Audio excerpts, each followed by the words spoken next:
أعزائي المشاهدين، أهلا بكم بموجز لأهم الأنباء. إليكم هذا الخبر العاجل. تم القبض على عصابات الإجرام المنظم حول خلفية تصفية حسابات راح ضحيتها 10 شباب بعمر الزهور. هذا وقد تم القبض على 2 من أخطر رجال العصابات، وهم المدعو فايز علام الملقب بأبي حسن والمدعو إسماعيل محمود الملقب بأبي خالد. كما وتم نقل المدعو سيف عمار إلى المستشفى مع حراسة مشددة وهو بحالة حرجة. وباشرت القوات الأمنية بعملية بحث واسع عن المتهمين الفرين حسن علام وزوجته فريدة علام، وأطلق على هذه القضية اسم قضية الذئاب. وإليكم التفاصيل.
هات شوف، احكي لنا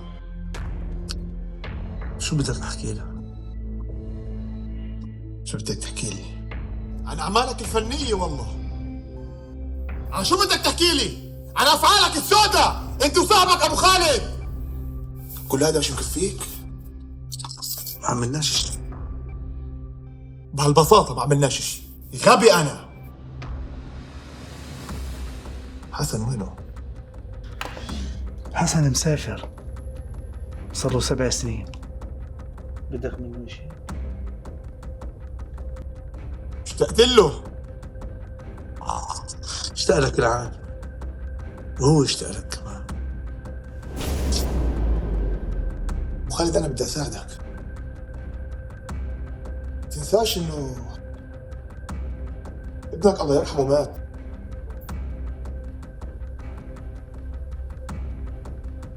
بس بنتك يا ابو خالد مين يدير باله عليها؟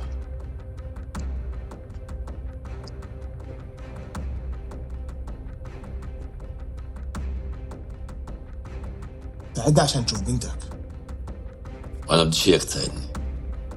أنا كل اللي بدي إياه أعرف شو وضع بنتي، شو راح يصير فيها. أبو الريش، أبو الريش، ايه وطي صوتك. مالك؟ أعطيني الغرض بسرعة. مش تعطيني غرضي بالاول؟ اعطيني الغرض بعدين خد شو بدك. ماشي.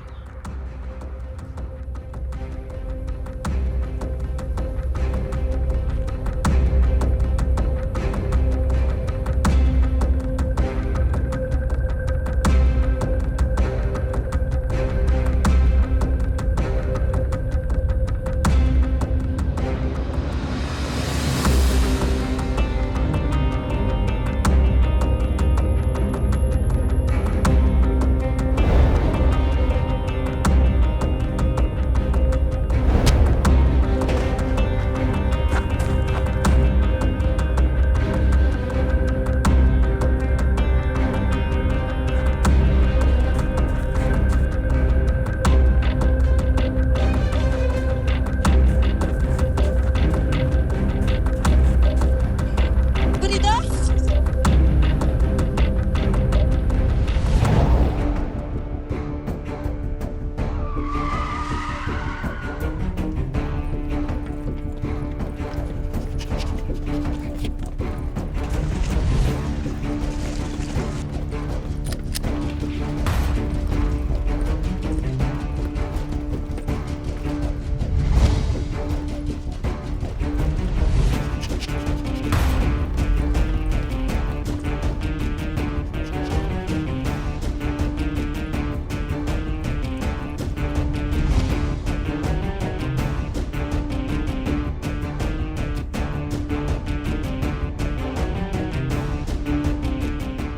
لا تخاف، كل اللي عندك إرهاق وسوء تغذية.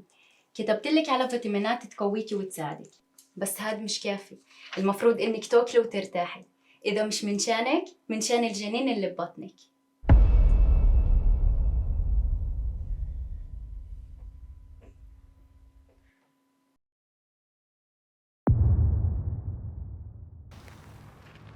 انت منيحة؟ الحمد لله. طيب انا صار لازم اتركك. بس أنا فيش وين أروح.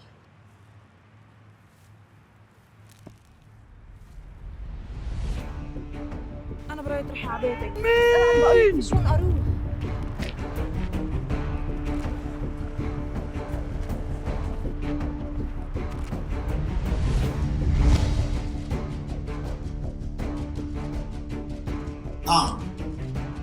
كيف بقدر اساعدك؟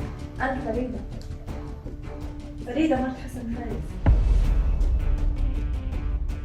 وين كنت مختفية؟ قلبنا البلد عليكي. عم بسألك وين كنت مختفية؟ أنا قتلت حسن جوزك.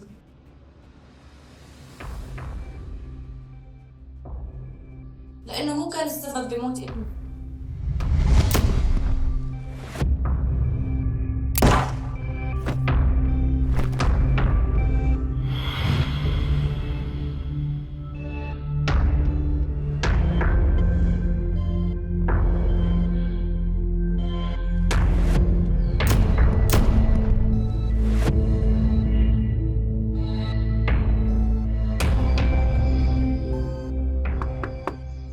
قلت يابا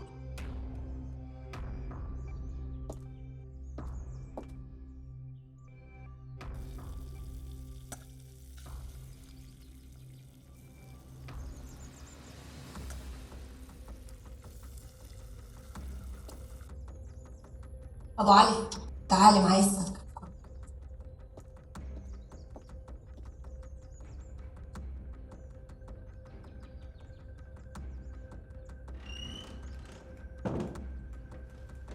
خير يا ام علي. اسمع يا أبو علي، في كلمتين عالقات بحلقي مثل الشوكة وبدي أحكيهن. كل عمرها صبحتنا بيضة مثل اللبن، إسا جاي أنت على آخر الزمن تلطخها؟ شو هالمصيبة اللي جايب لنا إياها؟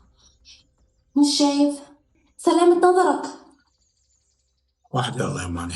لا إله إلا الله. أنا لأني شايف وشايف وضعه جبته وقويته في بيتي. لما بنحكي بحياة إنسان ما بين الحياة والموت، لا إنسانيتي ولا ديني بيسمحوا لي أتخلى عنه لو بكلفني حياتي. الشهامة والمروءة لسه ما ماتت يا أم علي، وربنا قال انصر أخاك ظالما أو مظلوما. خلينا نصبر، خلينا نصبر تاني يصحصح. بنشوف إن كان مظلوم الله يكون معاه وراح أظل معاه للآخر، وإن كان ظالم الله يقدرني وأرده عن ظلمه. بعدين يا بنت الحلال هن أعداؤه لو شافوه بهاي الحالة غير يشفقوا عليه. أنا مش ضد الإنسانية ولا ضد المعروف اللي أمرنا فيه ربنا، بس تنساش إنه عنا صبية في الدار، والناس إن دريت بتعرف حكيها كثير، وإحنا لقمة عيشنا من سمعتنا وشرفنا يا أبو علي. وكل الله، أنا بعرفك إنسانة مؤمنة وقوية، وأنت ربيتي تربية منيحة. وكلي هذا الله يا أم علي. والنعم بالله. يا رب يا رب جيب العواقب سليمة. عم ابو علي، ابو علي، علي الاعور ما بيصير بالحاره. يلا شو؟ وهذا شو جابوا هسه؟ زي هيك علي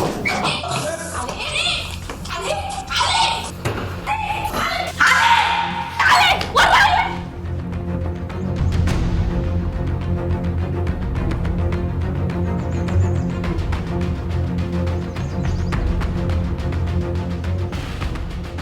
اسمعني يا عمر منيح، وخلي كلامي يحفظ لك هيبتك بين رجالك، لأنه إذا ما زرعتوا ورد بين شوكك راح تكون نتائج وخيمة.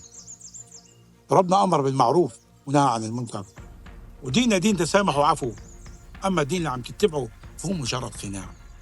من هذا المنطلق أنا بقول لك احمل حالك أنت ورجالك، وأنا بعفي عنك وارجع من مجيد، ومعطيك مجال تفكر كلامي وبكلام رب العالمين، كلام رب العالمين اللي أنزل في كتابه العزيز اللي أنت بعيد عنه بعد سمع عن الأرض. ربنا قال في كتابه العزيز: بسم الله الرحمن الرحيم، لو أنزلنا هذا القرآن على جبل لرأيته خاشعا متصدعا من خشية الله. لهيك بطلب منك تتقي الله في نفسك بأعمالك البشعة، وتذكر جملة واحدة، إنه الخير بالخير والبادئ أكرم. لا عمي، العين بالعين والبادي أظلم. أنا مش ناسي أفضلك علي، أنا مش ناسي إنك أنت اللي ربيتني وكبرتني، بس ما استنيتك تعلمني الدين. الدين أنا بعرفه منيح. بس أنا ما علمتك الإجرام والقتل وسفك الدم، أنا ربيتك على سنة الله ورسوله، أنا ربيتك على دين الله. أما الدين اللي عم تتبعه ما بعرف مين علمك إياه. وبدي إياك تسمع الجملة وتحطها حلقة بدانك. قال له يا فرعون مين فرعنك؟ قال له ما لقيت حدا يردني، وأنا اللي راح أردك. بكفي. وتأكد إنه إذا إيدي الشر من حديد فإيدي الخير من بلاد. أنا مش جاي أسمع محاضرات بيتي، أنا شرفت لهون وتشريفي ما إعجب حدا، لأني لي حق عنكو وجاي أخذه. الحساب لازم نصفيه لأنه إجا وقته. شرفتنا يا ابن أخوي يا محترم. شرفت عمي، شرفت. إحنا بنشرف الملوك بقصورها. لحد هون وانتهى الكلام، وانت مالكش شيء عندي. ضب كلابك واطلع من هون. الزعران والسرسرية وتجار السلاح ما لهم محل بيناتنا. بعده ما خلق اللي بده يهز شعره من الأعور، وأنا ما بعمل حساب لحدا. كثرتوا علي وطلعتوني من البلد ظلم الظلم، وقبلت. بس اليوم أنا رجعت وراي جيش، قتلوا بشر وشربوا دم. كم رصاصة راح تكلفوني انتو؟ قديش كيلو الدم عندكم؟ اسمعني يا ورد، من يزرع الرياح لابد أن يحصد الزوبعة. الله معك.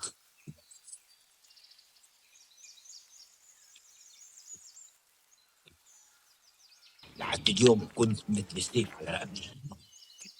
رحمي مش راح أكون غير لإلي، وابنك هذا المدلل راح يكون واحد من الخدم تاعوني.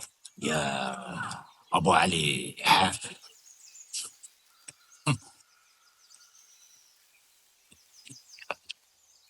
يا أيمن يلا تسهل، الله علي معك.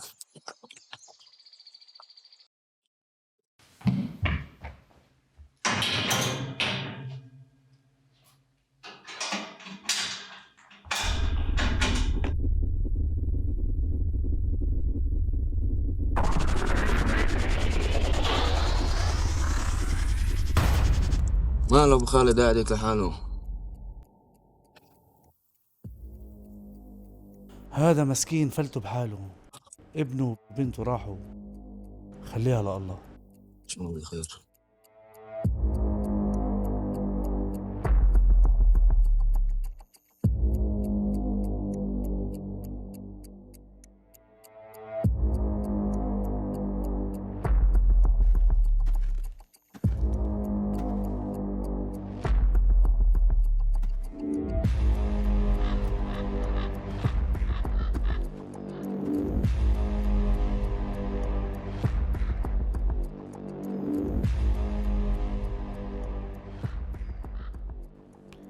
عزيزتي صفاء،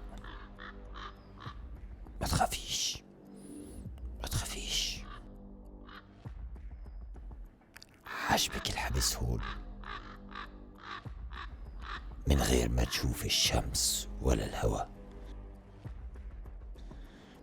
بس انت لازم تكوني مبسوطة.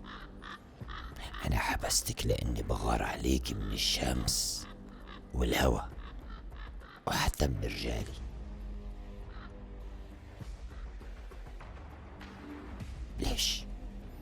ليش بتعامليني هيك؟ لاني بعاملك بحب، هاد جزائي.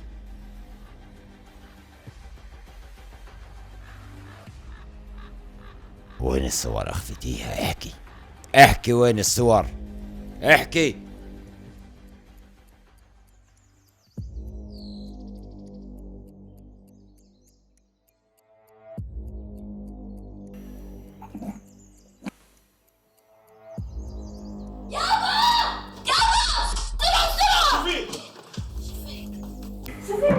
تعال خلينا نمشي، خلينا نمشي سريع.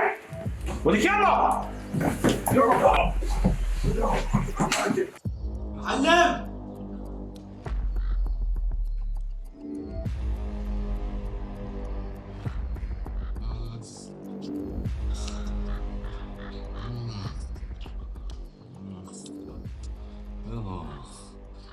ضوعة جديدة مبين. اللي قلت لك عنها معلم. حربوها.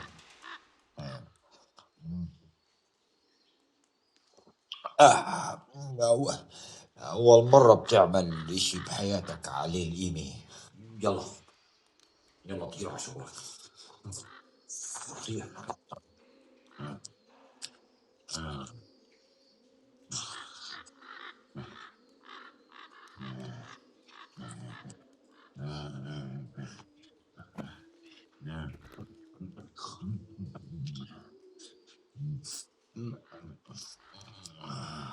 بدك شوية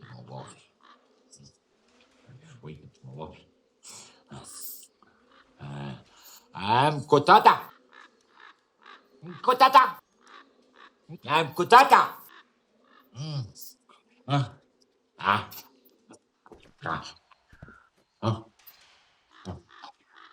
خذيها ومطفيها شوي وضبطيها. طيب يا كوتاتا، ضبطيها.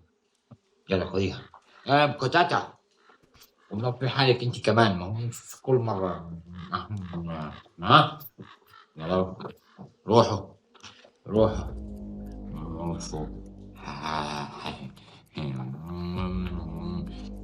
ليش يا ترى الأعور ما بيخلي حدا يقرب من هالغرفتين؟ شو السر اللي مخبيه؟ أنا لازم أعرف، وإسا إجا وقته أكشف السر. وهو أعطاني الضي الأخضر بدون ما يحس. في غرفتين أنا بشرف عليهن بنفسي، وبدي إياك أنت تتولى إسا هاي المهمة، لأنه أنا مش فاضي. روح وشوف شو عم بيصير.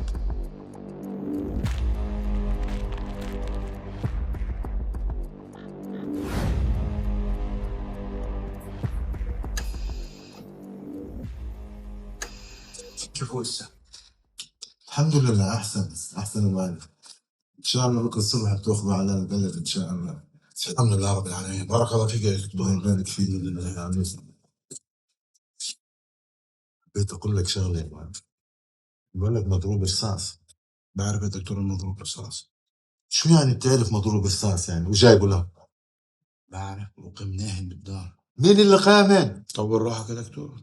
بنتي دكتورة، واصلا انا ما كان بينفع اوديها على المستشفى بهيك وضع ما انت شايف، ولولا ثقتي فيك ما كان جبتها لعندك.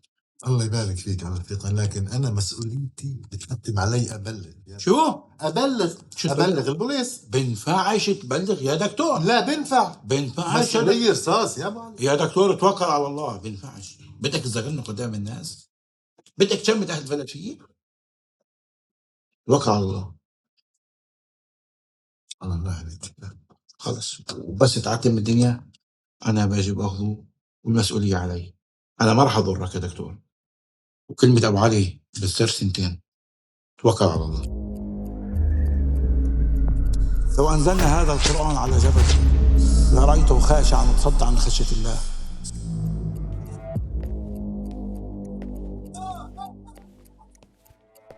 شو شايفك صفيت هون وعامل اللي فيها أسد؟ انت هون بمملكتي، هون لعبتي، بس أنا الأسد هون. وين؟ رجع محله وخار كسر بعضه.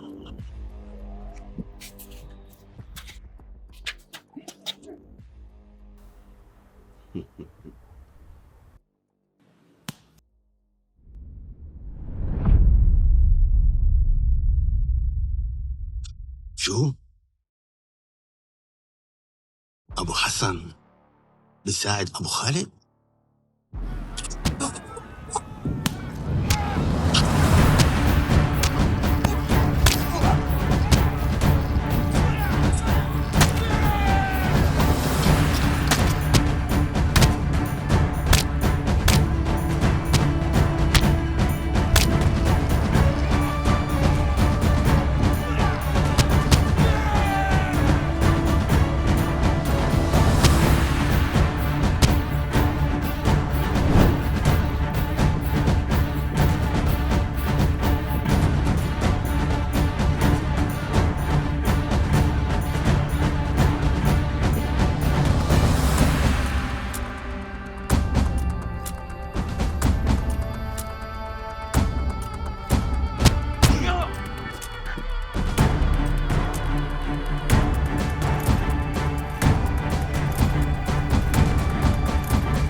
خد أبو حسن أبو خالد على الانفرادي.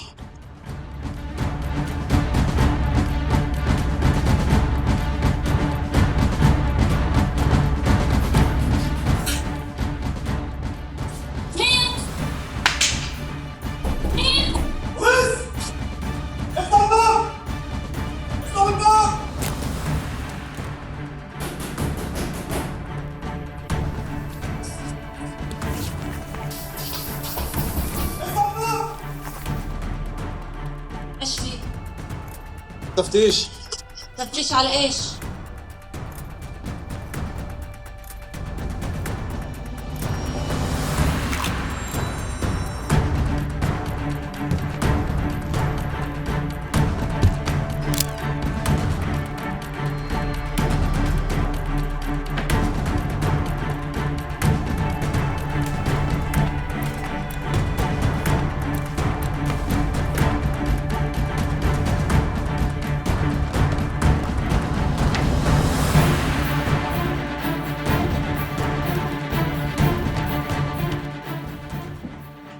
كان خالد.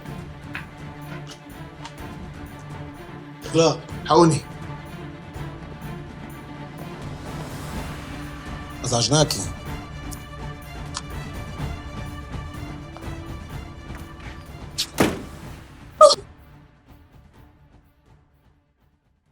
احمد وين انت اخوي؟ الحمد لله على السلامه. حبيبي الله يسلمك. حبيبي اخوي.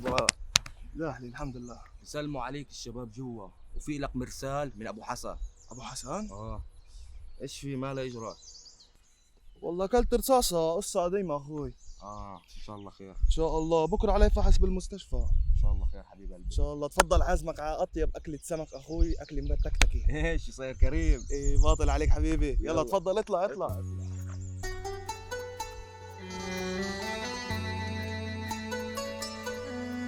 صفاء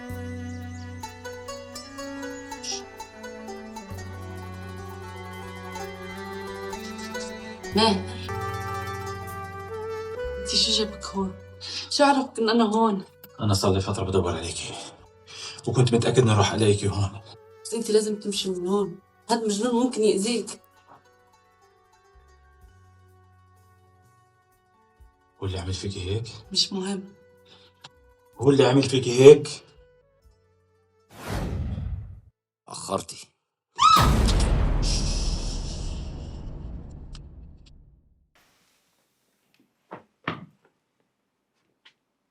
وقتي. انت مفكرة انا معاي وقت كثير اضلني استنى فيكي؟ انت انا هسه عم تحكي معي؟ مين انت وشو بدكوا فيي؟ اعرفي كيف تحكي.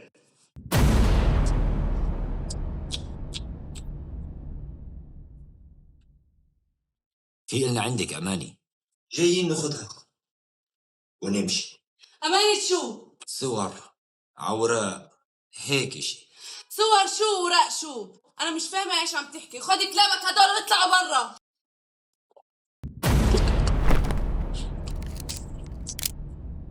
الزمي حدودك.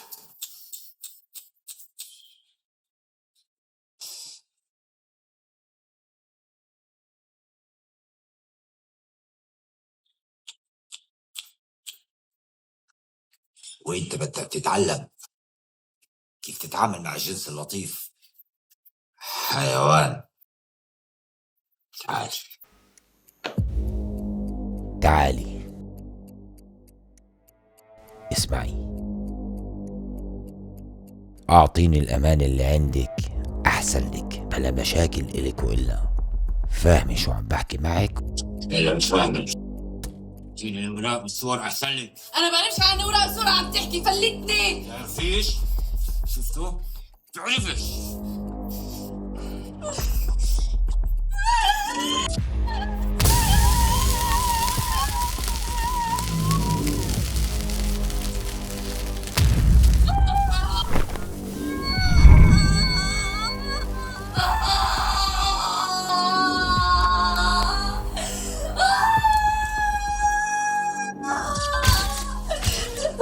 والله أشرب من دمه ابن هالحرام. لا روح من هون. بعدين انت شو جابك هون؟ شو عرفك انه انا هون؟ بعد ما أعطيتيني ملف الأعور اتصلت فيك عشان أطمن عليك، ولما ما رديتيش قلقت.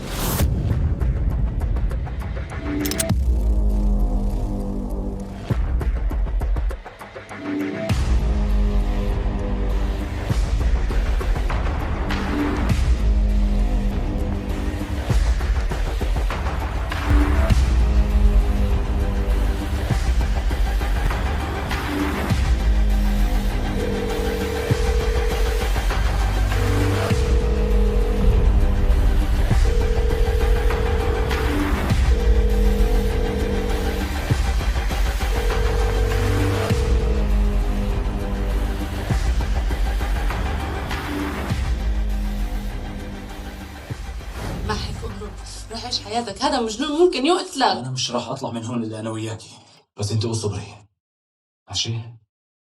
خليش.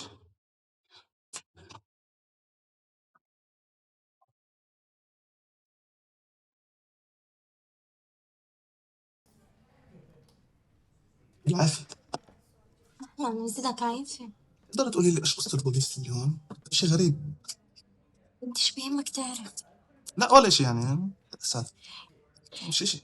اسمع، هو انا بنفعش احكي بس إلك رح احكي لك. حلوت. بتعرف سيف وجماعته قبل حسن وهدول اللي حكوا عنهن قبل شهر؟ هدول أمة المجرمين التخيخة، هدول اللي قتلوا شباب عمر الوردة. حتى بطلنا نلاقي شباب نتجوزها. المهم انه هاد سيف هون بالغرفة. ليش؟ استنى بدي اخرفك. المهم حكوا عنهن بالاخبار. ولك تعال بدي اخرفك. تعال استنى بدي احكي لك. ولك الو عزا السيد حتى احمد وقته ما اعطاني شيء يعني. تعال لسه بدي اياك. شو هاد؟ يلا تاخرش على اخوي. هاي مسرحيات الشرف تاعتك ما بتزبط معي.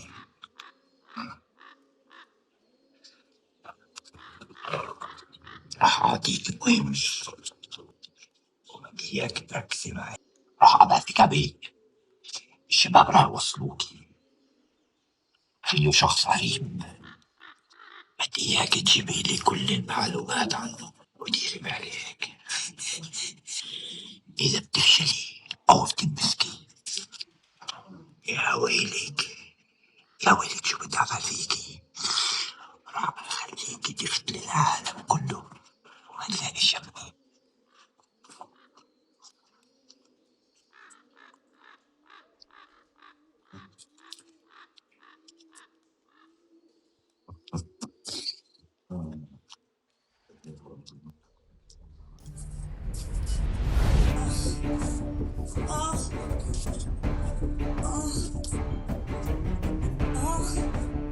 برا ايه؟ انت بتشوف صبيه مش شايف على ركب واعه؟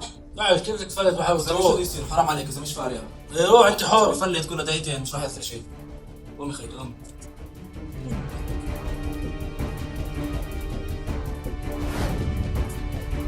العافية خيا. يلا يلا من هون. سوي طيب من هون بس ليك بتعربط اخوي شوف فيه. بقول لك يلا من هون. مقبره. قبل ما اروح من هون كلمه واحده. ايش؟ الله يسامحك. يلا.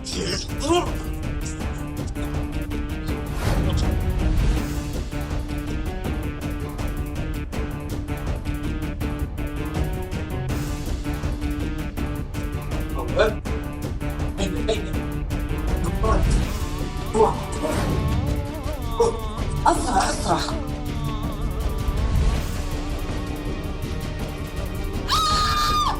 وصفتي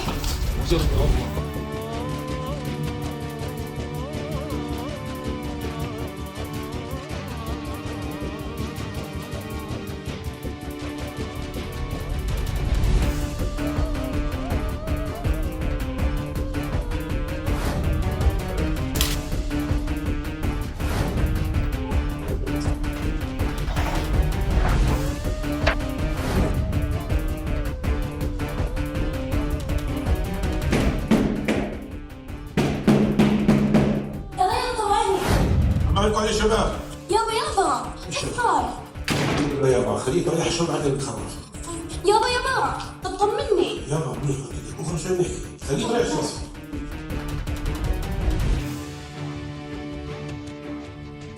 يا ابني نعم سيدي. روح بسرعة طلع أبو خالد وأبو حسن الانفرادي جيب لي هذا المسجون اللي اسمه خنجر. حاضر سيدي.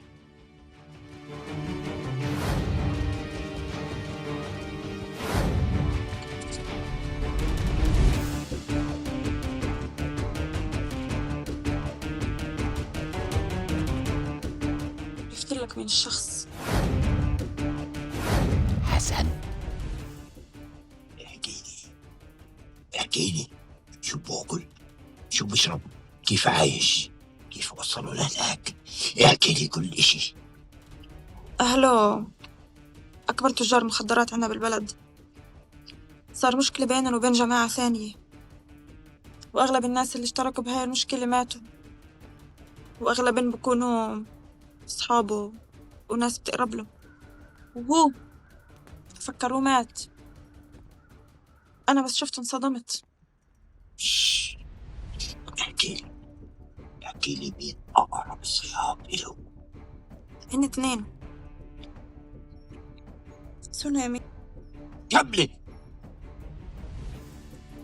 سيف آخر مرة شفته كان بسيارة الإسعاف. بعرفش إذا مات ولا بعده عايش.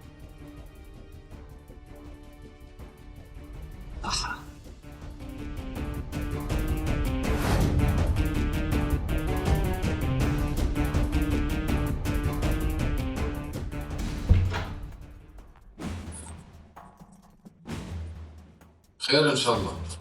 قال طلبني. اهلين خنجر. تفضل.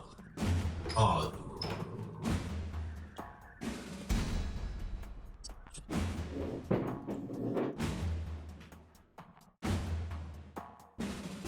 شوفي اسمع يا خنجر، انا نقيتك من بين كل المساجين عشان التزام الاوضاع وقلبك ميت وكلمتك واحده. هات من الاخر شو اللي بدك اياه؟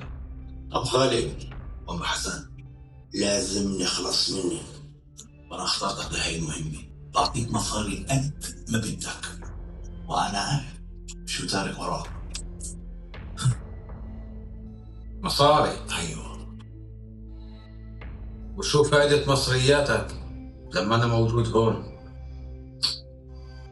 ما حزرتش. وبالنسبة للي وراي في رب يرعاهم. الله بنساش حدا. رجال شو طلباتك؟ بالنسبة لطلباتي بسيطة.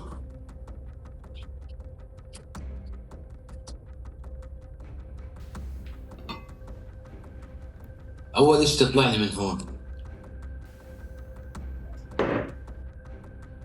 وزيادة على هيك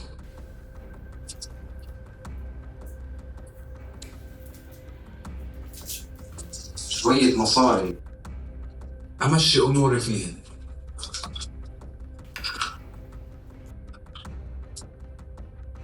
انجا طلبك مستحيل. مش مستحيل أكثر من طلبك، أنت عم تحكي عن قتل. إن أفكر ورد لي خبر.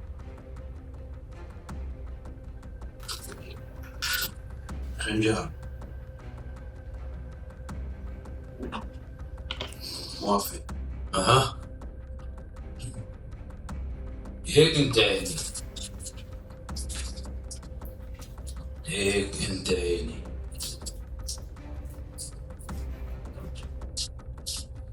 انجا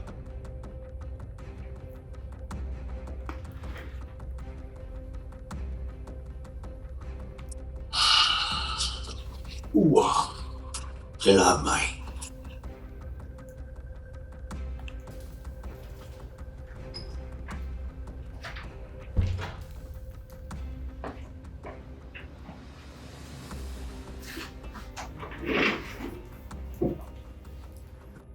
يا ابني يا حسن، فيش اشي بيجي من فراغ، وربنا ما خلق اشي عبث. بيوم اللي لقيتك غرقان بدمك هذا كان ترتيب من رب العالمين، وجبتك على البيت وانت بين الحياة والموت، وانا وعيلتي وبنت الدكتور رحنا الله يرضى عليها درنا بالنا عليك، والحمد لله هيك عافيتك بفضل الله. يا ابني البني ادم ما بيعرف وين تاه ووين بيقع، ولو مش مكتوب لك عمر كان ربنا ما بعتنا لعندك. لهيك توكل على الله اللي خلاك عايش لحكمة بتخص شهور حاله. وانا قويتك في بيتي طالب فيك وجه ربنا، بكي بيرحمني فيك، وحطيتك في بيتي ودير بالي عليك واعتبرتك واحد من اولادي وهذا البيت بيتك. الله يعمر دارك يا عمي ابو علي،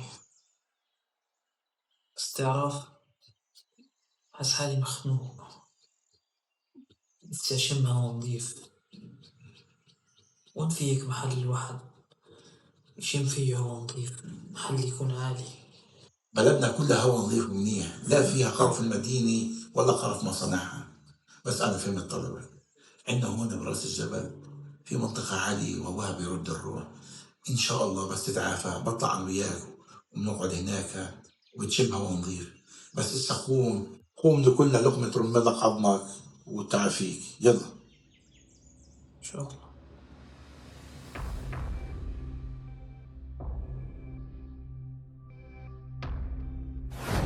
وين فيك محل الواحد يشم فيه هوا نضيف، محل يكون عالي.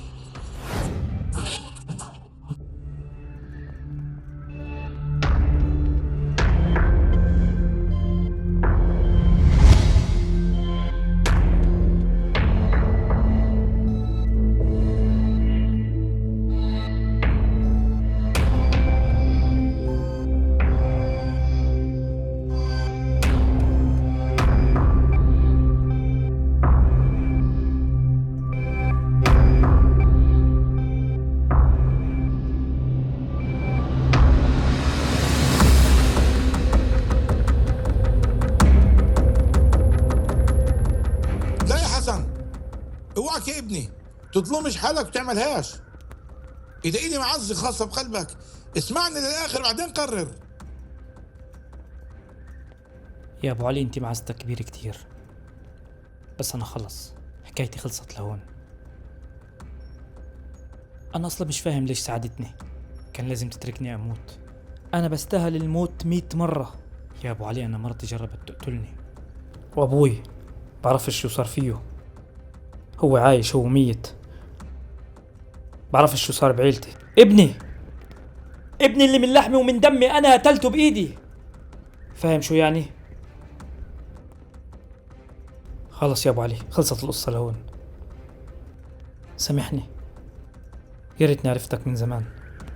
يا ابني انا بعرف انه الظنا غالي وفقدانه صعب، وبعرف انك بتشعر حالك انك انت كنت السبب انه يموت، بس احنا برضه بنرجع بشر. لحم ودم ومشاعر، ومش معصومين من الغلط. ومثل ما قال رب العالمين في كتابه العزيز: ولا تقتلوا أنفسكم إن الله كان بكم رحيما. هاي الحياة مش نزهة يا ابني، وراح تتحاسب على كل أعمالك وأغلاطك. بعدين أنت عم تقتل إشي فيك عم بطلب الحياة، بعدين إسا صار فيه سبب كبير تعيش عشانه. سبب شو اللي بدي أعيش عشانه؟ يا أبو علي، أنا بعرف إنه الكارثة الحقيقية إنه نحقق كل أحلامنا، لأنه ساعتها بضلش في سبب نعيش عشانه، وأنا فيش إيش أعيش عشانه. لا، في سبب كبير كمان، وكل زلمة بالدنيا بيتمنى من ربنا يعطيه إياه. مبروك يا ابني، مرتك فريدة حامل، الله يقومها بالسلامة ويتربى بعزك.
شو اللي بدك إياه مني؟ وشو المعلومات المهمة اللي بدك تعطيني إياها؟ وأصلا أنا ليش لازم أصدقك؟ أصلا أنت واحد من زلام الأعور.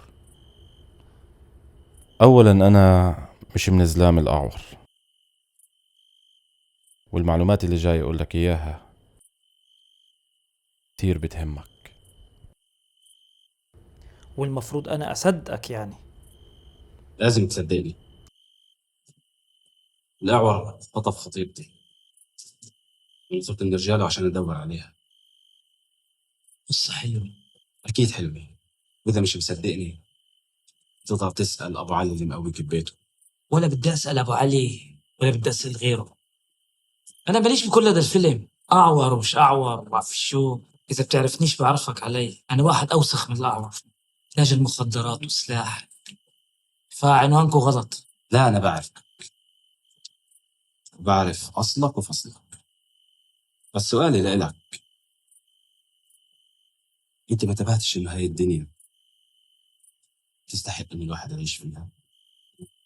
ما فكرتش إنه في بهالدنيا شغلات إيجابية؟ ولا أنت من جماعة اللي بتطلع النص الفاضي من الكوباية، طلع النص الملامة؟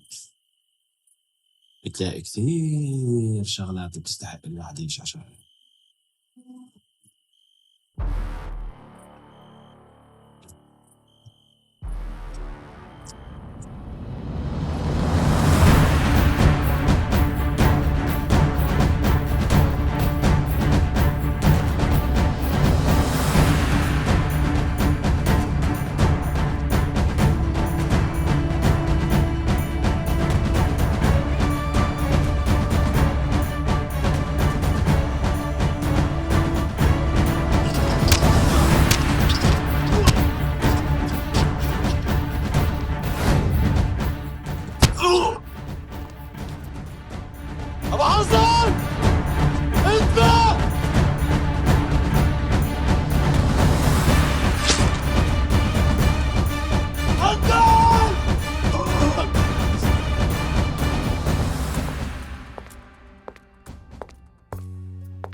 عدل إسعاف حسن عدل إسعاف أسرطة حسن شد حالك لكم إسعاف عزمش حالك يا ابو خالد. دير بالك يا حسن وسيتي إلك حسن. ابو خالد سامحني يا صاحبي سامحني.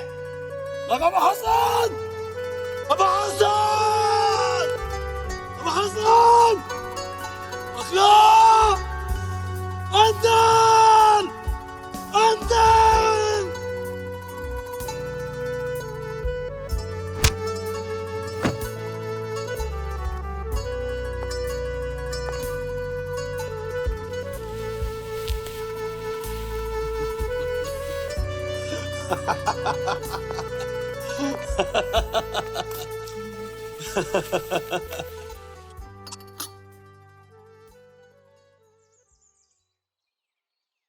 آسف يا عمي أبو علي، ما انتبهتش.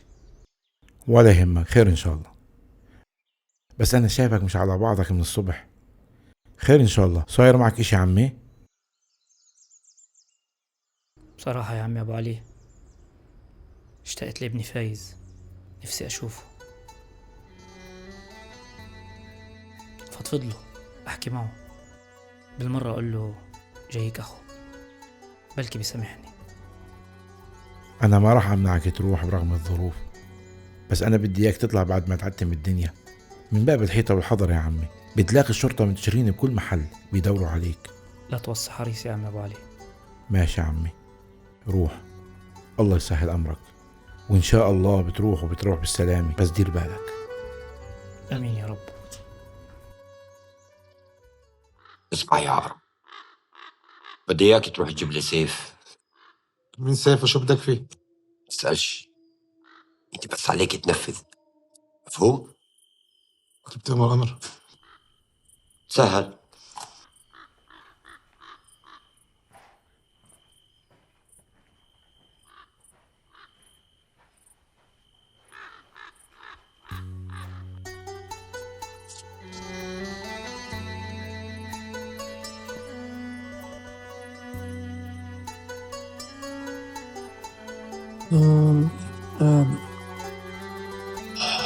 صدق الله العظيم. آخ يا صاحبي، رحت وتركتني لحالي، وأبو حسن انحبس، وحسن مات، كلكم رحتوا وتركتوني لحالي. تذكر لما تعاهدنا نكون على الحلوة والمرة سوا، ودايما كنت تكون قد كلمتك، إلا هاي المرة متيت وتركتني لحالي يا صاحبي.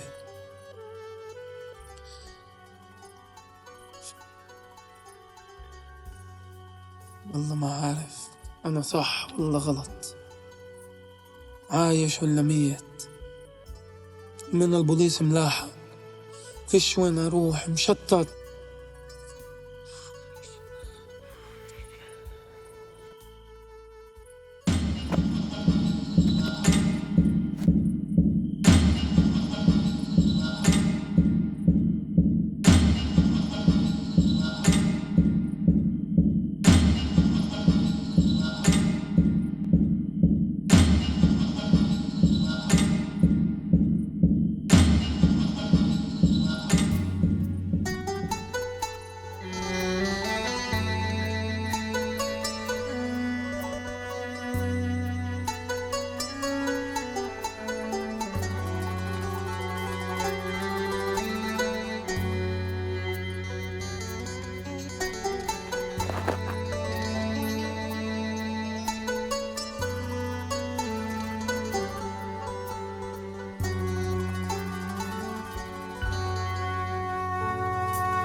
نبدأ. شو اللي بدك إياه؟ أنا صاحبك. مش عندي أصحاب، أصحابي كل ما قصر وغات من الآخر.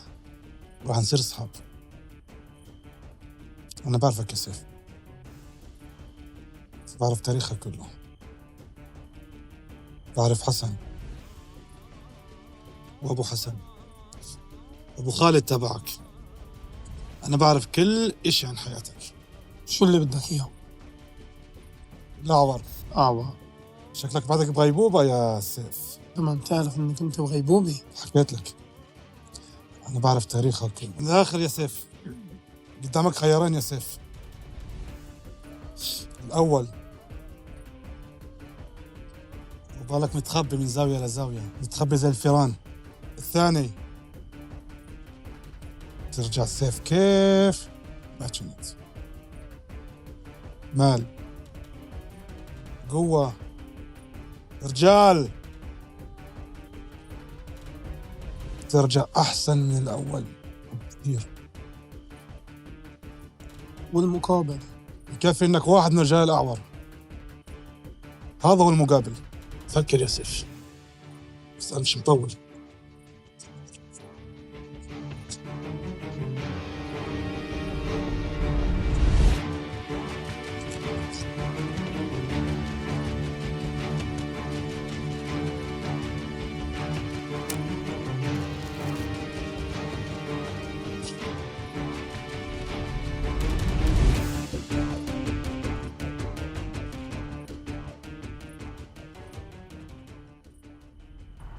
غير نواياك يا حسن، ليش كنت تفكر؟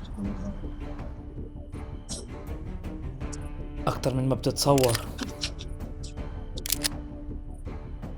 نزل سلاحك أحسن ما فضي الفرد براسه. قول له ينزل سلاحه. عم تغلط حسن، عم تغلط، عم بقول لك. ماشي، قول له ينزل سلاحه.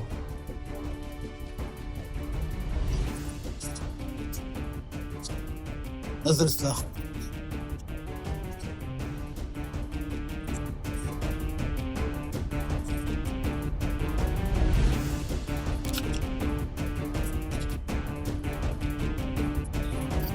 ايوه هيك بالضبط. اتفش لي الفرد باجرك وارجع لي خطوتين لورا.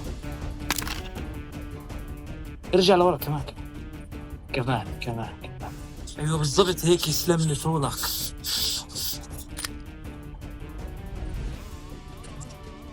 ارجع لورا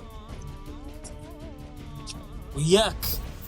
جرب تلحقني كمان مرة تندم. ولا يهمك، هذا الفرد لإلك مش بحاجته. حسن! جميعكم!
موافق.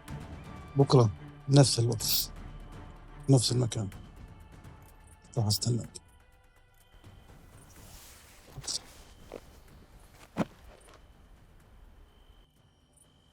إياك فكر تغدر فيي، لأنك إذا بتعرفني منيح زي ما بتقول تعرف إنه روحي على كف عفريت. غدر مو من شامنا يا سيف.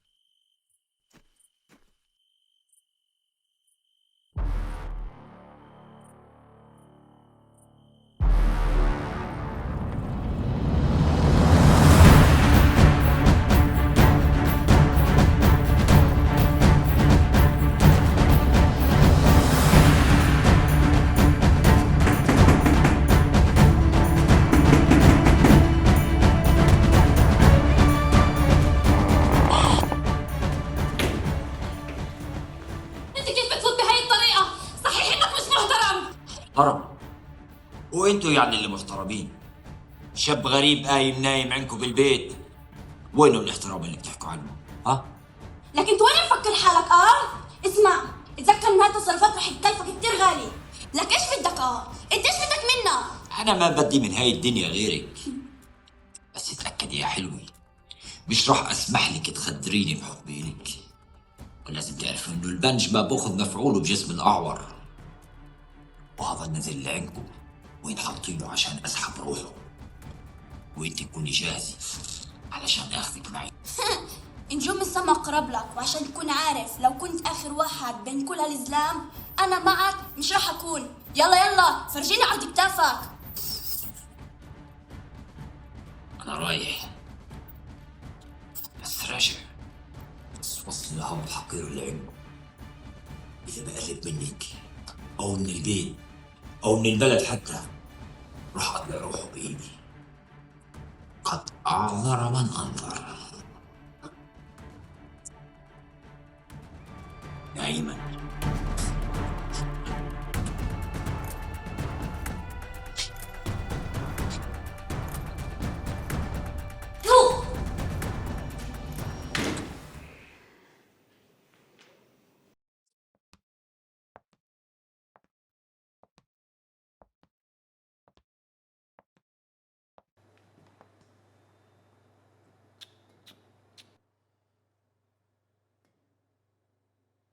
مسكين ضربوك؟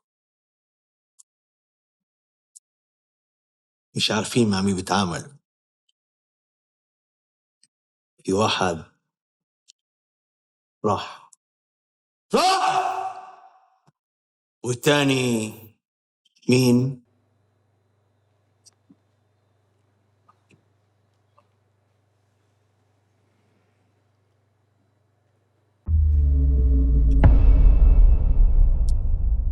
رحمة خالد وتراب ابو حسن. لا اطلع من هون اشرب من دمك.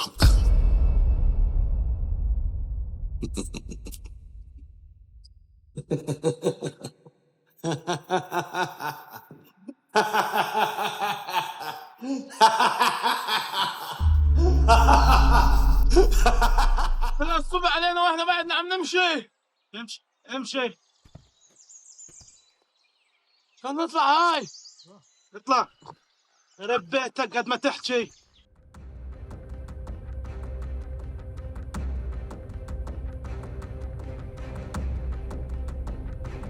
وعدتك يا خيا ووفيت بوعدي. دمك ما راح هدر. أخذت بطارك وخففت عليك ترابك.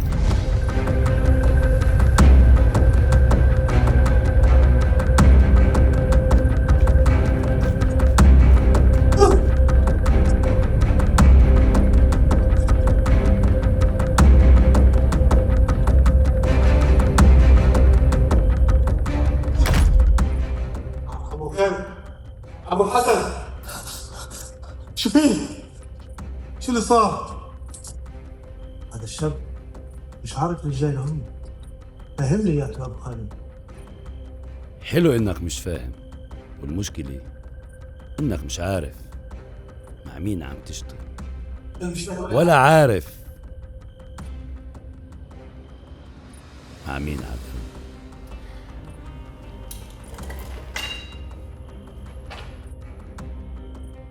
احنا بدنا نعرف وين البضاعة. قسما بالله وبعد فاهم. لا خلاص خالد. انت بتحب ولادك والله بعمل خالد والله. واحنا كمان بنخاف على اولادنا، كل بما فيهن انتم. وندير بالنا عليهم وعينينا عليهن 24 ساعة. يعني شو بنعرف شو بيساووا، شو بيفكروا. أنا عارف أنت ليش والله. انا والله ما انا عارف على ايش بتحكي والله. أنا مصدقك. المشكلة إنه أبو حسن مش مصدقك. أبو حسن أديرك بدك عم خالد الطلب. الله الطلب يا حبيبي. ابو حسن طول عمري صبري عندكم عم ابو حسن. انا ما عملتش شيء. حبيبي قديش انه وين البضاعة؟ اقسم بالله وحياة اولادي لو بعرف شيء لحكيت لكم، بس بعرفش شيء. طلع نعرف وين البضاعة. حسن طول بالك عم ابو حسن. ابو حسن انت عارف مين اخوي، بلاش الموضوع يكبر عم ابو حسن. بسم الله اخوك. لا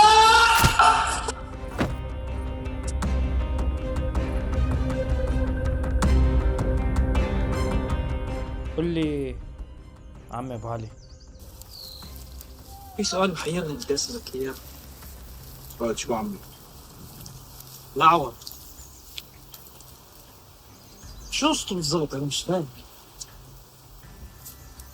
ماله؟ أعور. تعرف مين بيكون هذا الأعور؟ لا انا حابب اعرف منه. الأعور هذا بيكون ابن أخوي. شو؟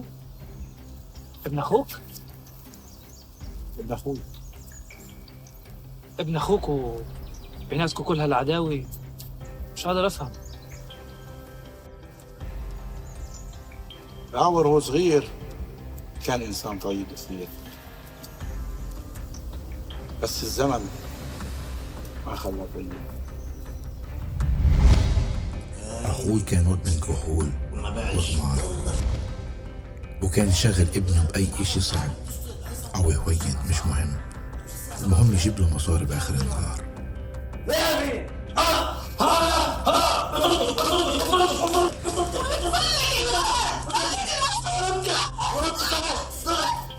ولما وصل لمرحلة ميؤوس منها قررت أخذه وأربيه، خوف لا يتجرب كل هالعنف اللي عم نشوفه منه اليوم. نعم. أنا بدي أفهم شغلة واحدة. أنت بدك تدير بالك على الصبي ولا أنا أخذه وأربيه عندي؟ ايش؟ شو بتحكي؟ ايش عمال تحكي؟ اطلع برا! ايش تربي لي ابني؟ انت تربي لي ابني؟ برا! اطلع برا! احسن ما تشوف صوبي! برا! اطلع برا! انا خشب! تربي لي ابني! انا ربي لي ابني! اطلع برا! بس اتذكرها هاي، اتذكرها. اتذكرها! اطلع برا! وبليلة ما فيها ضي قمر، مش رح اروح. امشي قدامي. مش رح اروح. امشي قدامي. بقول لك مش رح اروح.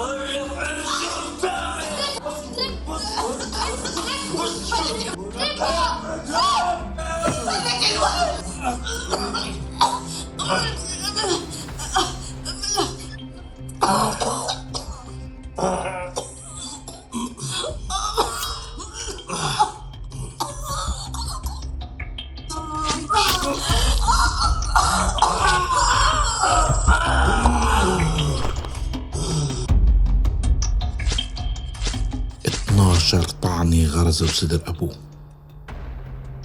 أمه شالت القضية عنه وتوفت حسرة وقهر وظلم بالسجن.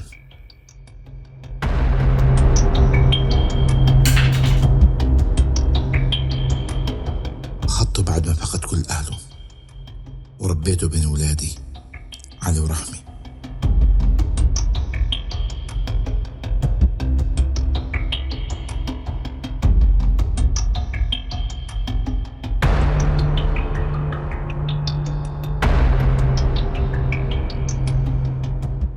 وبعد كم سنة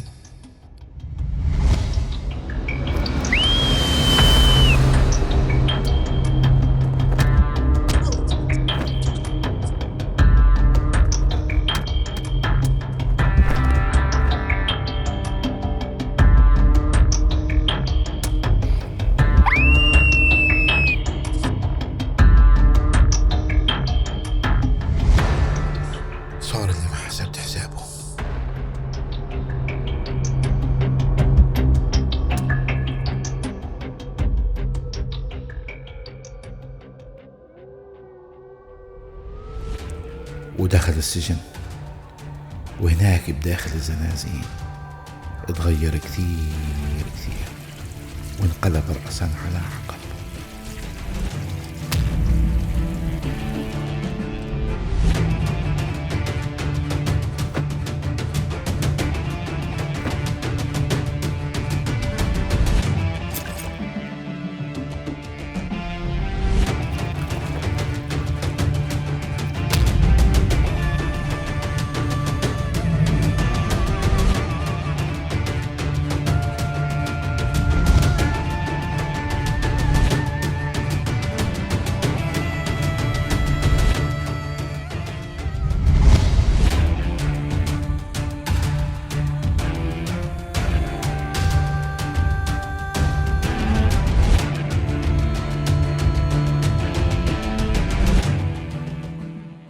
انت اليوم حر. عارف شو يعني حر؟ انت كنت محكوم مؤبد، يعني كنت راح تقضي باقي حياتك بالسجن. انا بدي اشكرك على المعروف اللي عملت لي اياه. لا تشكرات إلى ثمن. وانا جاهز، انا جاهز لاي ثمن. الشغلة سيري تكون رهن الإشارة، بس اوعك حدا يعرف اللي صار بينا.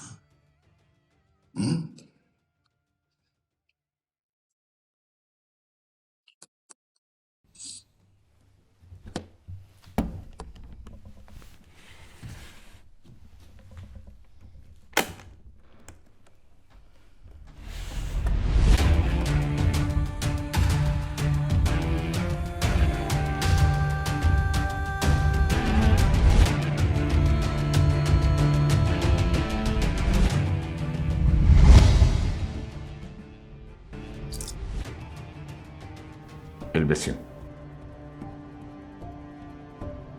وهذا راح يكون عنوانك. هسه راح نعملك زعيم في هاي البلد، بلدك، واحنا راح نضل بظهرك. وهسه لازم تجهز حالك عشان تسافر على معسكر التدريب. من اليوم جميل مات، وانت اسمك الأعور.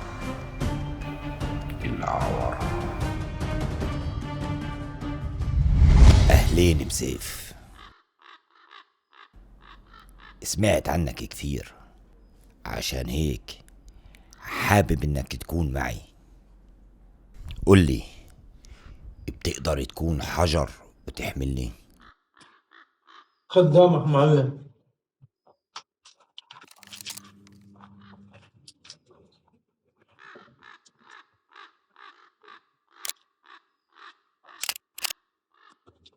نزل سلاحك، عجبتني، عشان هيك بدي اياك تكون معي. اسمع، بتاخذه معك، بتسهروا سهرة مرتبة. خليه نبسط ويعمر الطاسي، لأنه من بكرة راح يبدأ الجد. يلا.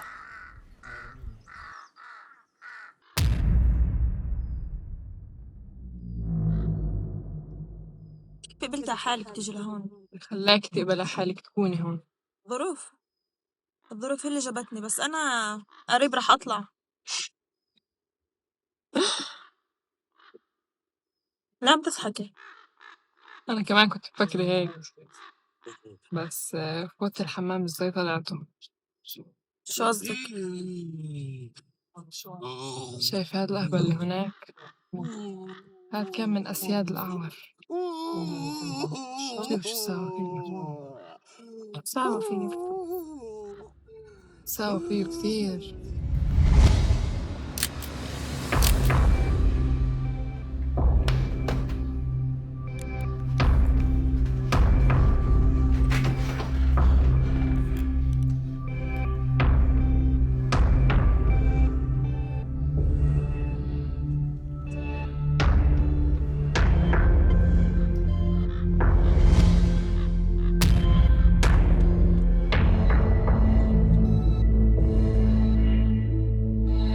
شو يا قنصل؟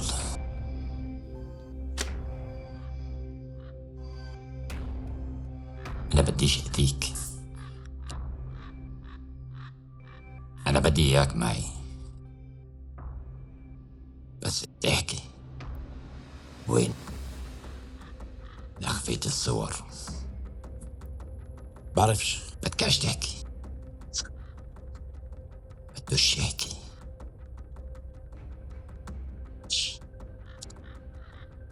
أنا راح أخليك ما تحكي بعد اليوم.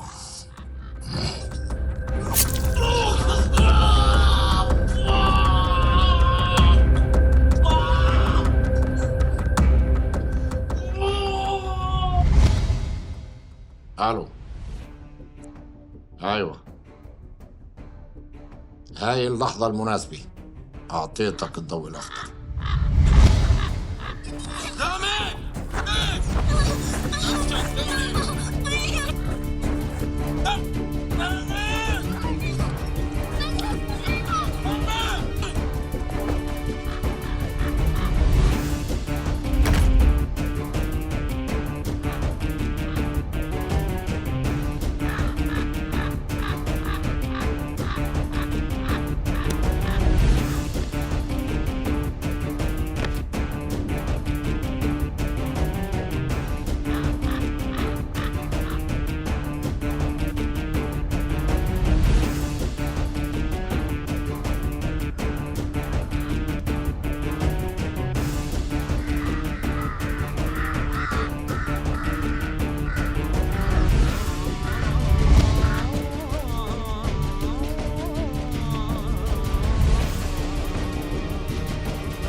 كيف يعني ما انفجرتش؟ ابو علي، أبو علي، بدي إياك تروح تجيبه أبو علي. سلاح سود. بس واللي حكيناه امبارح.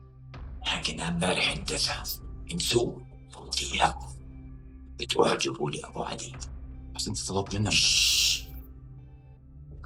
قلت لك اللي حكينا امبارح انسوه. بدي إياكم تروحوا تجيبوا لي أبو علي، وبدي إياكم عايش عايش عايش عايش. يلا.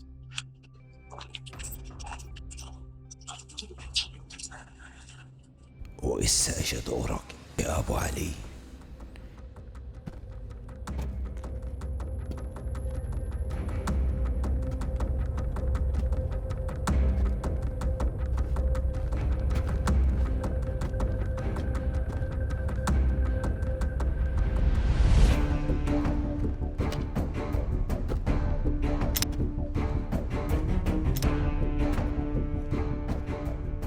طيب ماشي يا ابو محمد، ندخل في المسجد كمان نص ساعة.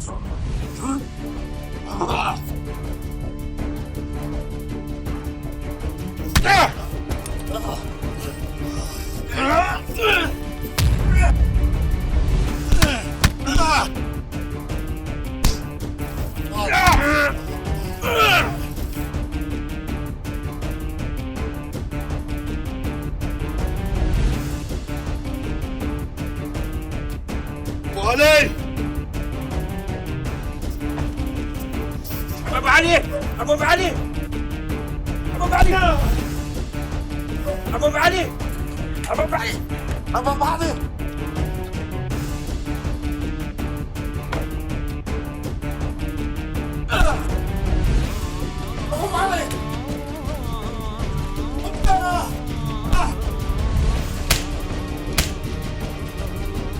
هاي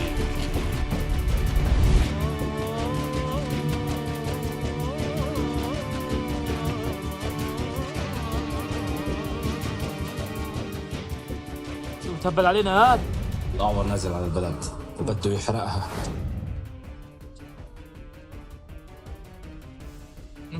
كملة طفى التلفون. طيب يا شباب كل واحد يروح على داره، شكله حاكي فاضي.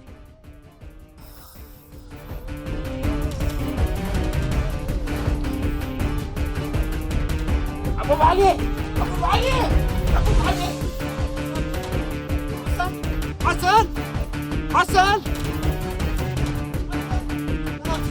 حسن خطفوا مين؟ عم ابو علي وشو عم تحكي انت؟ ضربوني انا كمان. هذا فيش غير الاعور. اسمعني منيح شو بدي اقول لك. ركز معي، اوعك تجيب سيرة لعلي ولا لئيم علي ولا الرحمة. اتفقنا؟ ماشي. زغلول اتفقنا؟ ماشي. انا رح اتصرف. تكلش حسن شو يا عمي؟ عامل زعيم في بلدك والكل بيسمع كلامك، صغير للكبير، بس هذا كله ما بيقول انك تاكل حقي.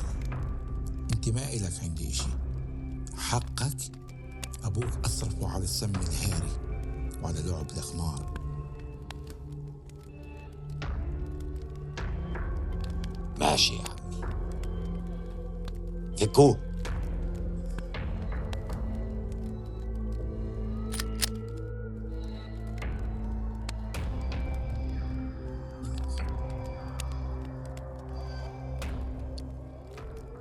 اسمع، بدك تقتلني اقتلني، بس كون على يقين انه القاتل يقتل ولو بعد حين.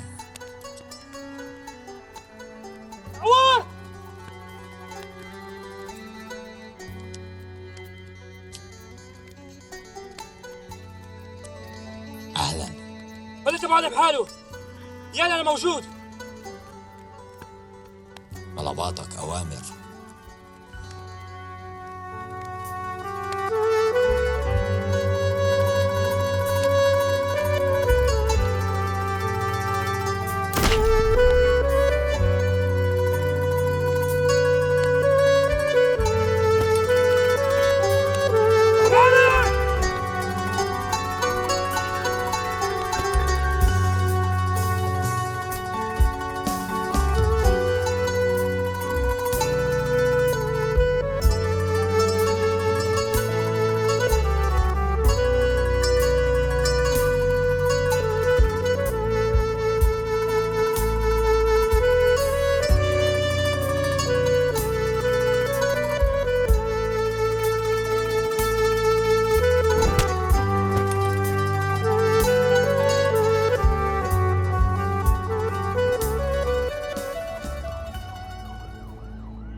شكوى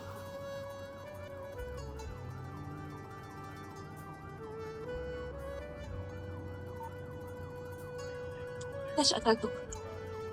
شو عمل لك؟ هذا جزاؤه عشان طعمك ودواك وشفاك؟ ليش؟ بقدر أعرف ليش؟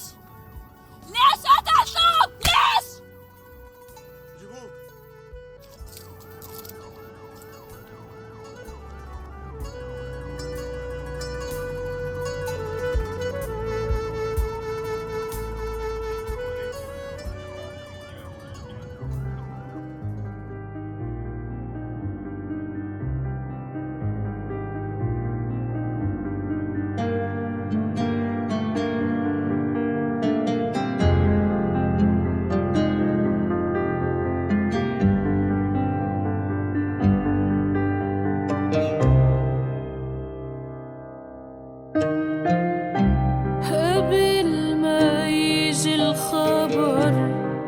واسمع أنا موته اللي انتبه على نفسك والحزن جوا صوته قبل ما يجي الخبر واسمع أنا موته اللي انتبه على نفسك والحزن جوا صوته اسمه علم وعده سند بعمره ما استقوى ولد اسمه علم وعده سند بعمره ما استقوى ولد من ضحك صغير بتعرف إنه كبير البلاء.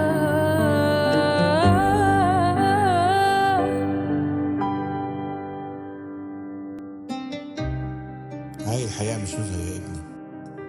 الشهام والمروءة لسه ما ماتت يا عمي. كلمة أبو علي في السرسنتي وكا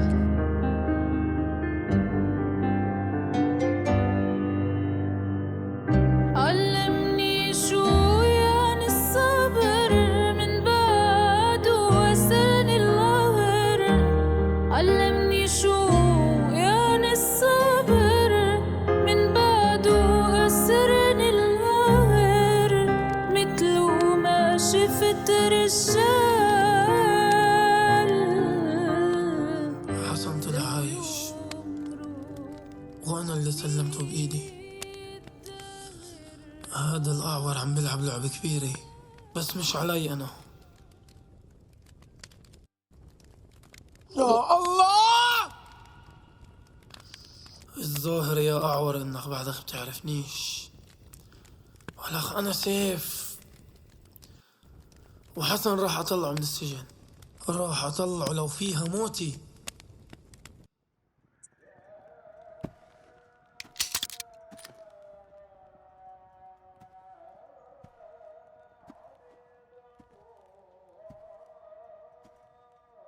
أخش أنا معك مش ضدك.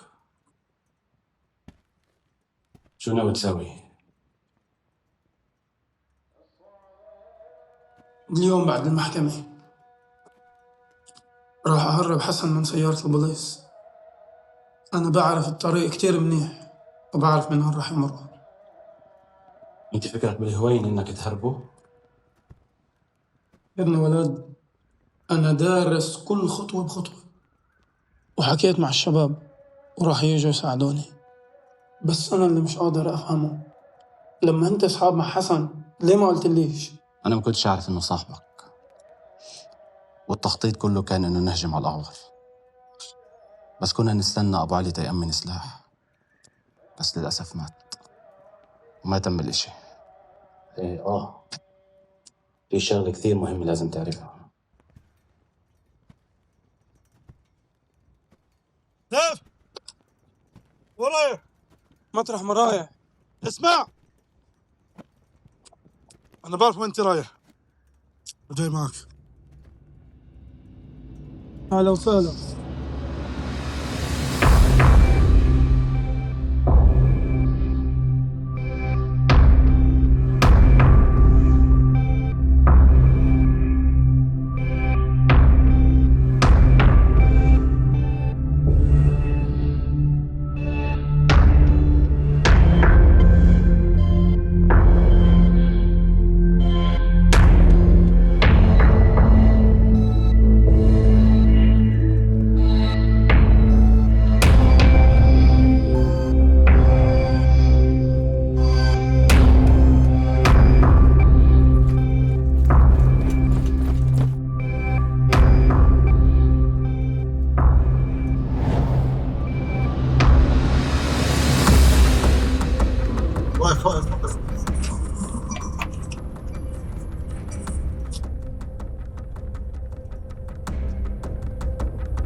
قياضي قياضي، حدا سامع؟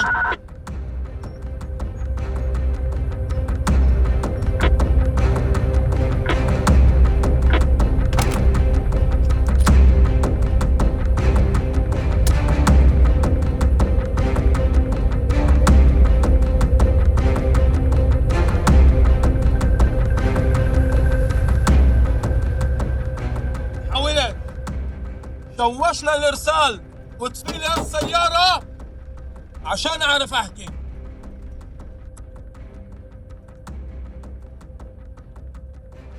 افتح الباب وانزل، لانه فيش حدا راح يجي يساعدك. انزل بكرامتك احسن لا اشرف. يا راح اعد لل5. 1 3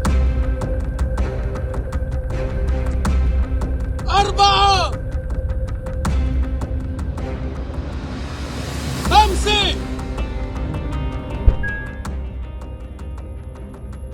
كنت عارف انك راح تحكم عقلك. سلاحك على الارض، على الارض. افتح السيارة، افتح السيارة. حسن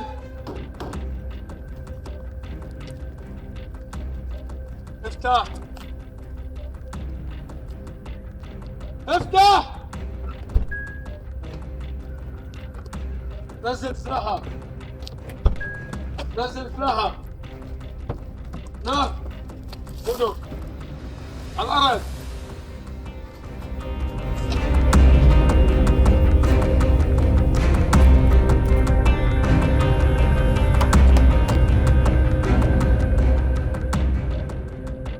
حبيبي يا ابو خالد.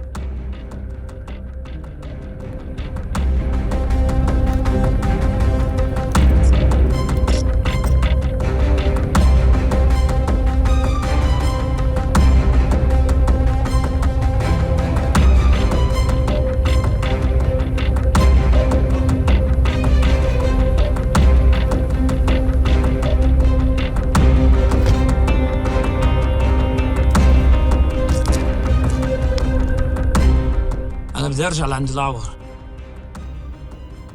بس بدنا سلاح. هذا سلاح بكفيش. سلاحك عندي، بس أنا مش راح أجي معكم. أنا في عندي مشوار كتير مهم.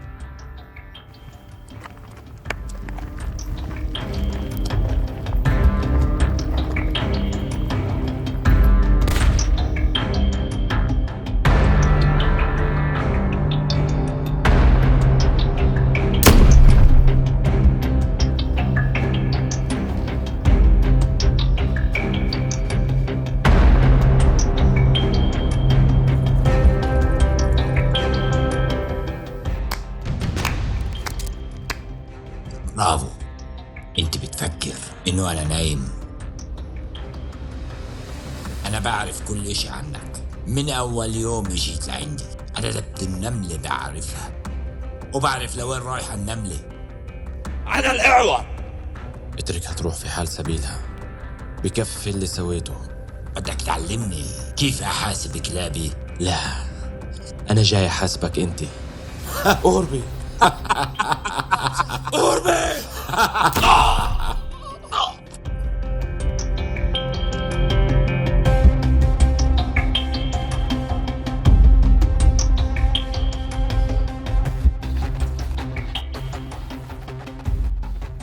الو.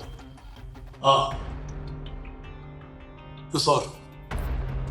ايش؟ هذا الكلام بيمشيش عندي، بيمشيش عندي. انا لقيته ليلي الليلي.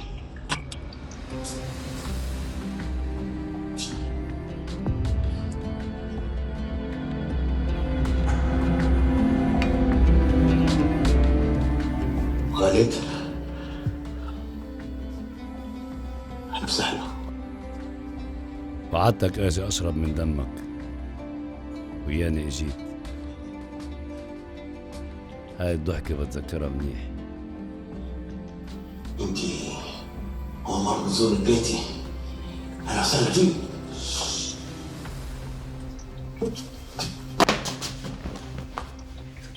طول بالك طول بالك أبو خالد. المبلغ اللي بدك إياه مصرياتك عصر مايتي. طيب عندي فكرة تاني. أنا بعمل لك أوراق إنك أنت تطلع نظيف ولا سابقة عليك. زي ما عملت مع خنجر. بالمناسبة اتصل لي فيه. معيش نمرته. اتصل لي فيه. والله ما معي نمرته وحياة ولادي.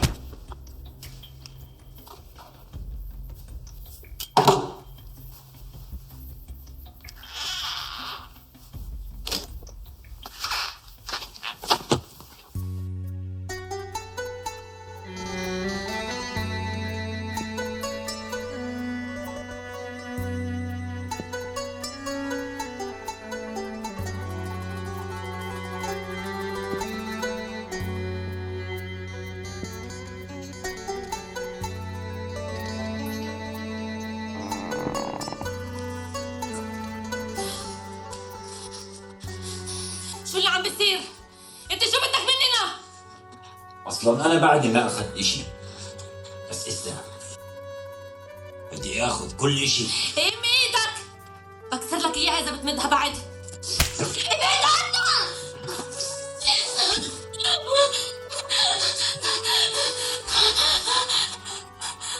انا ما نسيت انك ربيتيني وتعبتي علي، وتعبي ما راح يروح حدا عشان هيك رايحك.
صح النوم.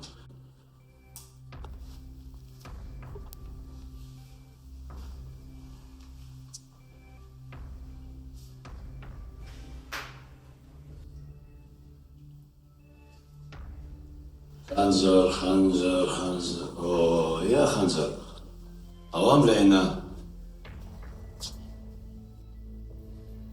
تعرف ايش بدك تحكي معه؟ خنجر تعال بدي اياك ضروري، بس تيجي بتفهم.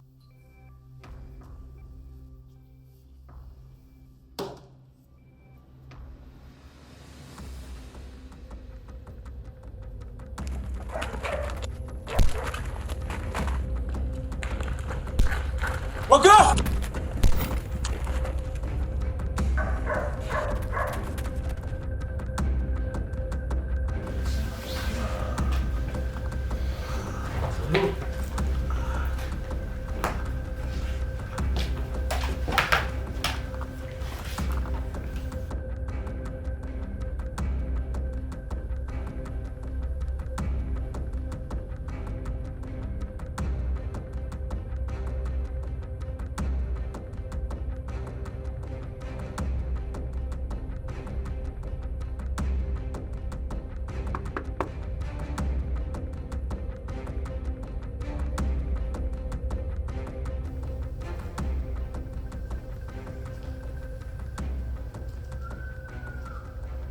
صار الحرام شو بتعمل؟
خد صاحبك واطلع عن الولاد فوق. عرب وين الولاد؟ فوق. يلا نطلع الجبل.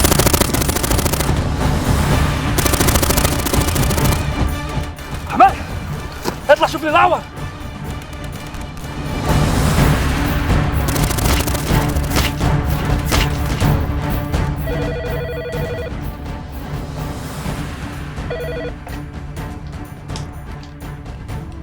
الو.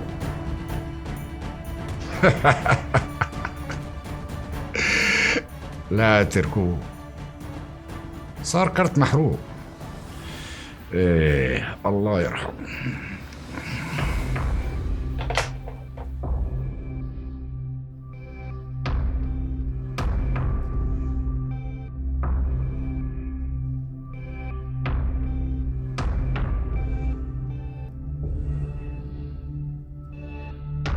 هرب ابن الحرام. أنا بعرف وينه.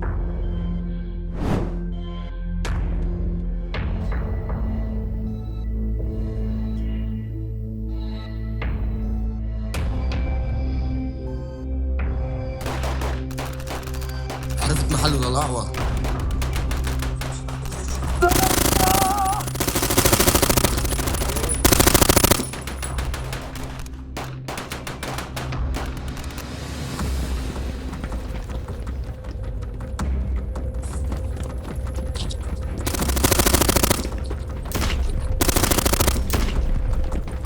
تعرف شو؟ بحسد كاش عليه.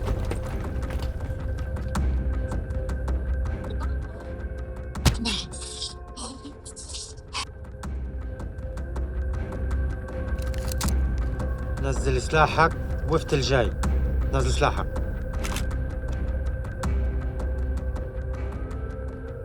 شاهد على روحك.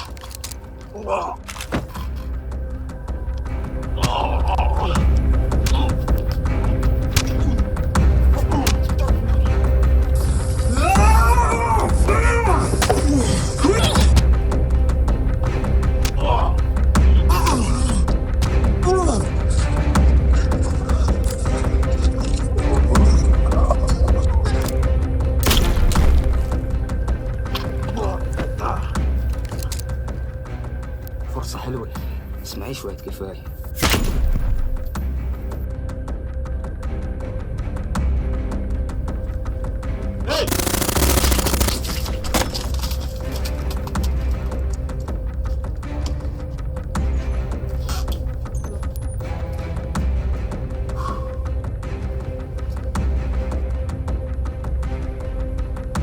اطلعوا.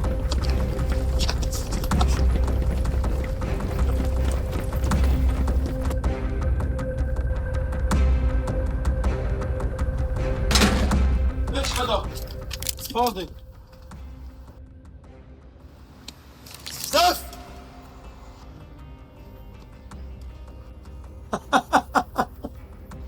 على شو تضحك؟ بضحك عليك يا فاشل. انا فاشل يا جحش. فاشل و60 فاشل. تفكرني ولد؟ أنا كاشفك من زمان. العقرب رح يكون معك ويساندك، واول ما تطلع من هون باللحظه المناسبه رح يقتل. بدي اياك تروح مع سيف، وبدي تساعده وتسانده بكل شيء. سيف ناوي يهرب حسن، وانا حابب انه يهرب. بس هيك رح نجيب نقتل من زلامنا. اقتل، اصلا احنا ما عدنا بحاجتي. مش راح يلحق، لأنه قصة راح أقتله. غلطان كثير، خليه معك وخليه يساندك، رح يفتح لك كثير ابواب قدامك. وبعد ما يفتح لي الابواب يقتلني بظهري؟ لا، العقرب مع كل قرفه ما بغدر بضرب حدا بالظهر، واذا بده يقتلك بيقتلك بوجهك وبفرده. الزلمه عنده مبادئ، فدير بالك من فرده. فضيت رصاص منه قبل لا نطلع. مش قلت لك أول مرة شفتك فيها إياك تفكر تغدرني؟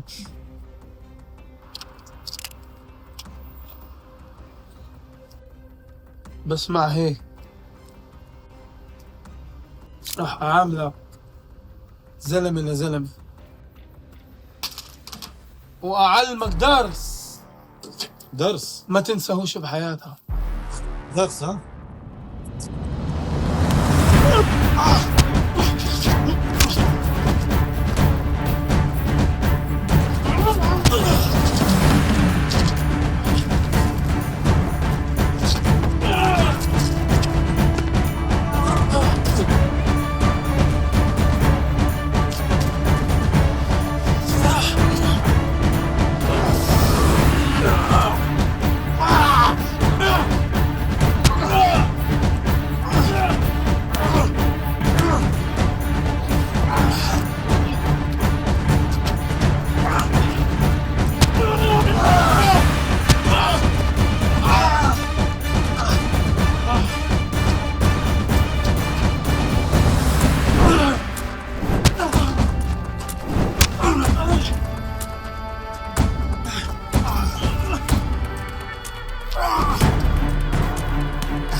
انت روحي من هون يلا. وين ايه؟ انا في شغله لازم اخلصها.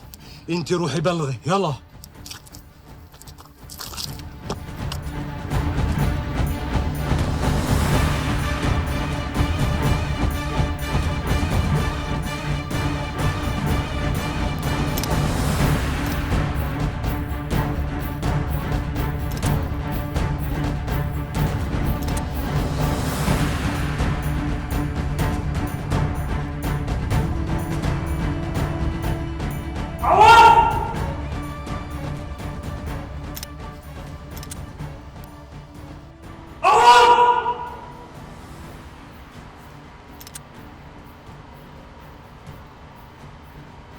خليتها يا واطي.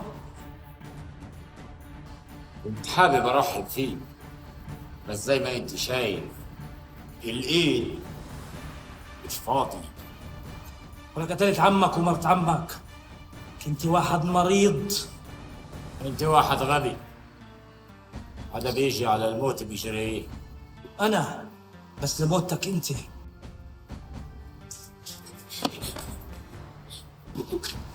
روح من هون.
انت وامثالك هيك نهايتكم.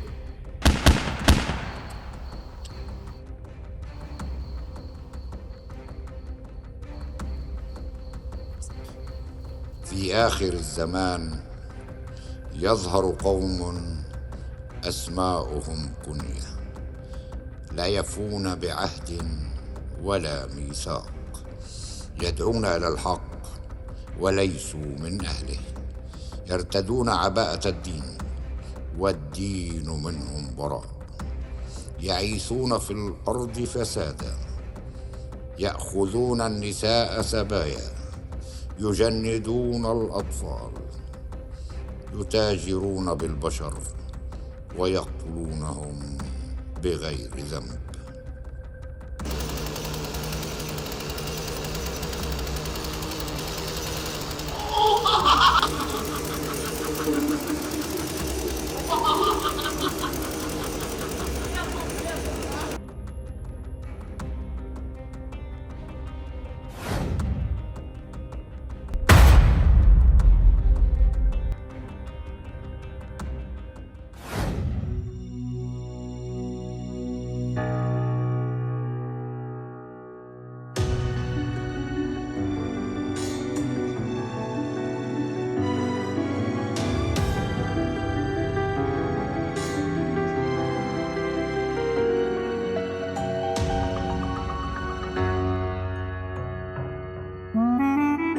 باسم الذئاب ربينا ما حسبنا يوم حساب رح يجي يوم علينا نسكن تحت التراب باسم الذئاب ربينا ما حسبنا يوم حساب رح يجي يوم علينا نسكن تحت التراب يمكن لأنه نسينا يمكن لأنه نسينا يمكن لأنه نسينا وعشنا قانون الغاب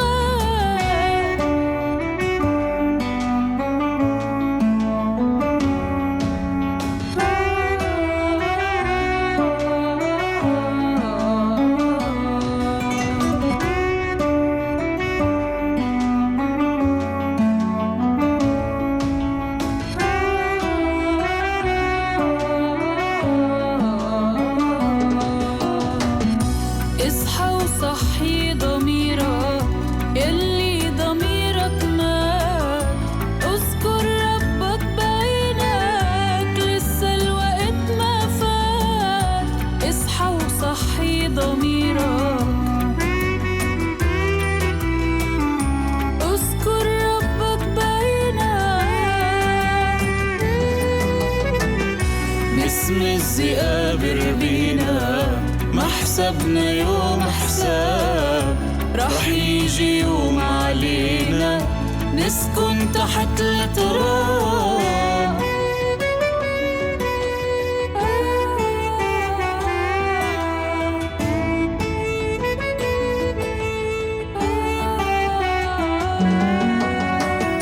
مهما تعلي الصوت هالقلب ما برتاح ابكي لحتى تموت ما بيرجع اللي راح مهما تعلي الصوت هالقلب ما برتاح ابكي لحتى تموت ما بيرجع اللي راح ما بترجع الأيام ما بيرجعوا الأحباب ما بيرجع اللي كان بمحكمة الذئاب